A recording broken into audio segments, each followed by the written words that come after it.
আমি লক্ষ টাকা কাবিন চাই না। সে যদি আমাকে 1 টাকা কাবিনে বিয়ে করতে চায়, আমি তাতে রাজি আছি। সে দেখতে যেমনই হোক, তার বয়স যেমনই হোক, আমার কোনো সমস্যা নেই। কিন্তু অবশ্যই সে একজন ভালো মনের মানুষ হতে হবে এবং বিনা যৌতুকে আমাকে বিয়ে করতে হবে।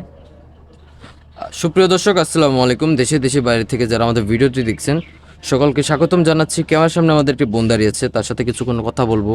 উনি ক্যামেরার সামনে কেন এসেছে সেটা আমরা জানবো। আমি নিজে শুনবো, আপনাদের শোনাবো। আসসালামু আলাইকুম আপু, ওয়ালাইকুম সালাম। কেমন আছেন? আলহামদুলিল্লাহ। আপনার নাম? লিমা। লিমা। দেশের বাড়ি কোথায়? বিক্রমপুর। বিক্রমপুরে। জি। পরিবারে কে কে আছে আপনার? পরিবারে মা আর আমরা 3 বোন। মা আর 3 বোন। জি। তো আপনার সংসারটা কে চালাচ্ছে?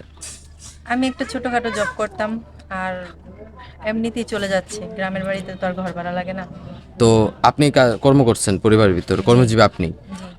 তো সংসারটা চলছে জি। সচ্ছলভাবে? আছে মোটামুটি। টেনে টুনে চলছে আর কি। জি। আচ্ছা, তো আপনি তো আমাদের অফ ক্যামেরা বলছিলেন আমাদের অফিসে এসে যে আপনার আগে একটা বিয়ে হয়েছিল, জি। তো সংসারটা টিকলো না কেন আপু? ভাইয়া একটা নেশাখোরের সাথে বিয়ে হয়েছিল। প্রতিদিন আর কি নেশা করে মারধর করতো টাকা পয়সার জন্য, যৌতুকের টাকার জন্য। যৌতুকের টাকার জন্য মারধর করতো? জি। তো আপনি শুধরানোর কোনো চেষ্টা করেন নাই? আমি শুধরানো তাকে অনেক সুযোগ দিছি, কিন্তু সে তার স্বভাবে এরকম। আহ, ছেলে পক্ষের পরিবার আর কোনো সহযোগিতা করে নেই আপনার? না, তারা শুধরানোর চেষ্টা করছে অনেক আগে থেকে, সেজন্য বিয়ে করেছিল, কিন্তু তারপরও সে শুধরায়নি। তাও শুধরায়নি? হুম। আচ্ছা, মূলত নেশার কারণে কি আপনাদের ছাড়াছাড়ি হয়েছে নাকি অন্য কোনো বিষয় আছে?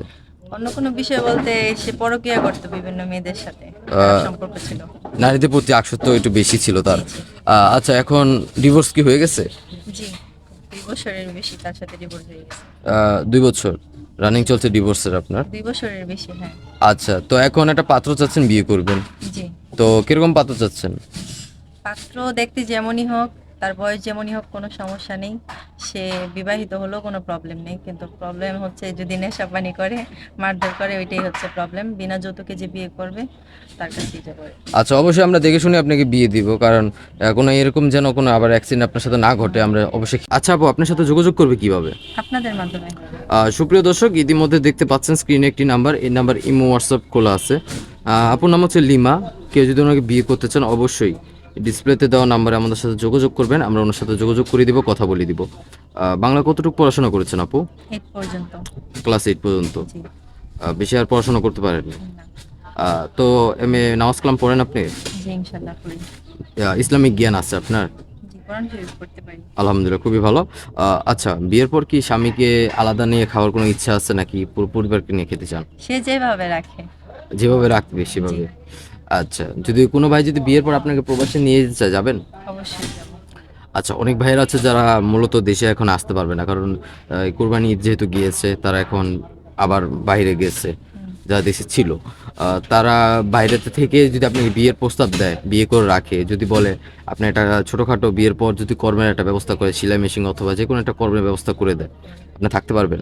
অবশ্যই, আলহামদুলিল্লাহ। নাকি টাকা পয়সা নিয়ে ভেগে যাবেন পরে বিয়ের পর? কোথায় ভেগে যাবো ভাইয়া? বিয়ে হলে স্বামীরাই খাবার কোথায় পাবো? না, অনেক ভাইয়েরা তো আমাদের কমপ্লেন করে যে তাদের বাবা মা তাদের বিয়ে দিছে, বাচ্চা কাচ্চাও আছে, কিন্তু স্ত্রী টাকা পয়সা নিয়ে একজনের সাথে পরকীয়া করে চলে যায়, যেহেতু স্বামী বাইরে থাকে।